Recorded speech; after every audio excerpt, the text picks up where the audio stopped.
الحمدللہ رب العالمین والصلاة والسلام علی سید المرسلین محمد وآلہ وصحبہ اجمعین اما بعد السلام علیکم ورحمۃ اللہ وبرکاتہ۔ پارہ نمبر 22 کی ابتدا ہوتی ہے اور سورۃ الاحزاب ہی ابھی کنٹینیو چل رہی ہے۔ یا نساء النبی لستن کأحد من النساء ان اتقیتن فلا تخضعن بالقول فیطمع الذی فی قلبہ مرض وقلن قولا معروفا۔ ان آیتوں میں ازواج مطہرات رضی اللہ عنہن اجمعین کو اللہ تعالیٰ نے بعض حکم دیے۔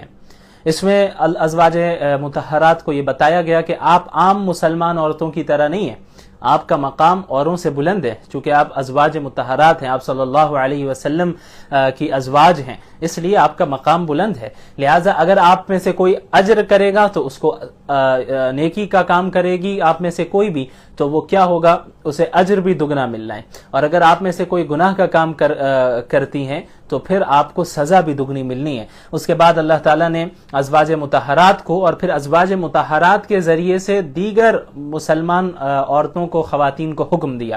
سب سے پہلا کہ اگر کوئی بندہ، کوئی مرد آپ سے بات کرے تو پھر آپ جواب میں نزاکت کے ساتھ ان سے بات نہ کریں، بلکہ یعنی آپ کی بات کرنے کا جو آپ کا انداز ہو اس میں لچک نہ ہو، کہ جس کے دل میں مرض ہے وہ پھر جو ہے اس کے دل میں غلط خیالات پیدا ہونے لگیں گے۔ اور اس کے بعد جو ہے دوسرا حکم یہ ہے کہ اپنے گھروں میں ٹھہری رہیں، یعنی بلا ضرورت گھروں سے باہر نہ نکلیں۔ تیسری چیز کہ زمانے جاہلیت میں جس طرح عورتیں زیب و زینت اختیار کر کے لوگوں کے سامنے باہر پھرتی تھی، غیر محرموں کے سامنے آپ ایسا نہ کریں۔ اس کے علاوہ نماز کی پابندی کیا کریں، زکوٰۃ ادا کیا کریں، اللہ اور اس کے رسول کی اطاعت کریں، اور یہ جو ہے قرآن کی گھر میں تلاوت کریں، اللہ کے نبی کی احادیث کا ذکر گھروں میں کیا کریں۔ تو یہ احکامات ازواج مطہرات کے لیے بھی ہیں اور ان کے ذریعے سے، ان کے واسطے سے تمام مسلمان خواتین کے لیے۔ اس کے بعد آیت نمبر 33 میں اللہ نے فرمایا انما یرید اللہ لیذھب عنکم الرجس اہل البیت ویطہرکم تطہیرا، کہ اللہ تعالیٰ ازواج مطہرات سے گندگی کو دور کرنا چاہتا ہے اور انہیں پاکیزگی عطا کرنا چاہتا ہے۔ اب آپ یہاں پہ غور کریں، اوپر بات ہو رہی ہے ازواج مطہرات کی، پھر اس آیت کا آپ سیاق و سباق دیکھیں تو آپ کو پتہ چل جائے گا کہ ازواج مطہرات سے خطاب کیا جا رہا ہے، اور اللہ نے یہاں پہ انہیں اہل البیت کہہ کر پکارا۔ معلوم ہوا کہ ازواج مطہرات بھی آپ صلی اللہ علیہ وسلم کی جو وائفز ہیں وہ بھی اہل بیت میں داخل ہیں، وہ بھی اہل بیت کا ہی حصہ ہیں۔ اس کے بعد حضرت زید رضی اللہ عنہ کا ذکر ہے۔ میں نے بتایا تھا کہ آپ صلی اللہ علیہ وسلم کے منہ بولے بیٹے تھے حضرت زید رضی اللہ عنہ۔ تو معاشرے میں کیا سمجھا جاتا تھا کہ جو متبنہ ہوتا تھا، جسے منہ بولا بیٹا بنا لیا جائے، اس کو حقیقی بیٹے کی طرح سمجھا جاتا تھا، جو کہ غلط ہے، تو اس کی تردید کرنی تھی۔ تو اللہ کے رسول صلی اللہ علیہ وسلم نے حضرت زینب بنت جحش، جو ان کی پھوپھی زاد بہن تھی، ان کا نکاح کروایا تھا حضرت زید رضی اللہ عنہ سے، لیکن آپس میں نبھ نہ سکا اور پھر طلاق ہو گئی۔ حضرت زید اور حضرت زینب بنت جحش کی آپس میں طلاق ہو گئی۔ تو آپ صلی اللہ علیہ وسلم پر یہ وحی نازل ہوئی اور اللہ تعالیٰ نے انہیں یہ بتا دیا تھا۔ حالانکہ اللہ کے نبی صلی اللہ علیہ وسلم نے حضرت زید کو کہا کہ آپ طلاق نہ دیں، حقوق ادا کریں، لیکن نبھ نہیں سکا، ان کے درمیان جو ہے معاملات درست نہیں رہے، تو آخر انہیں طلاق دینی ہی پڑی۔ تو اللہ کے رسول صلی اللہ علیہ وسلم کو اللہ تعالیٰ نے بتا دیا تھا کہ حضرت زینب کو طلاق ملنے والی، اور اللہ حضرت زینب سے آپ کا نکاح کروانے والا ہے۔ تو حضرت محمد صلی اللہ علیہ وسلم اپنے اس بات کو دل میں چھپائے ہوئے تھے کہ بھئی اللہ نے بتایا ہے کہ میرا نکاح زینب سے ہونے والا ہے۔ کیوں؟ اس لیے وہ چھپائے ہوئے تھے کیونکہ ان کے ذہن میں یہ بات تھی کہ بھئی معاشرے میں تو یہ غلط سمجھا جاتا ہے، یعنی منہ بولے بیٹے کی بیوی سے طلاق ہونے کے بعد بھی اس بیوی سے وہ شادی نہیں کی جا سکتی۔ تو یہ تو حضرت زید جو ہے میرے منہ بولے بیٹے ہیں، اور ان کی بیوی حضرت زینب ہے، اگرچہ طلاق ہو گئی ہے لیکن معاشرے میں تو منہ بولے بیٹے کو حقیقی بیٹے کی طرح سمجھا جاتا ہے۔ تو اب اگر اللہ مجھ سے ان کا نکاح کرائے گا تو پھر لوگ کیا کہیں گے؟ تو اللہ تعالیٰ نے انہیں یہ کہا کہ اللہ تعالیٰ اس چیز کو ظاہر کر کے رہے گا جو آپ اپنے دل میں چھپائے ہوئے ہیں کہ بھئی لوگ کیا کہیں گے، اور یہ معاملہ پیش آ رہا ہے۔ یعنی اللہ نے اسی لیے کروایا، اس نکاح کروایا اللہ کے رسول صلی اللہ علیہ وسلم کا حضرت زینب بنت جحش سے، تاکہ یہ جو رسم ہے، یعنی یہ جو نظریہ ہے، اس کی تردید ہو سکے۔ یہ جو لوگ سمجھتے ہیں کہ بھئی منہ بولا بیٹا حقیقی بیٹا ہوتا ہے، تو اس کی تردید کرنے کے لیے، اس کو معاشرے سے ختم کرنے کے لیے آپ صلی اللہ علیہ وسلم کو پریکٹیکلی ایسا کروایا گیا تاکہ دیگر لوگ بھی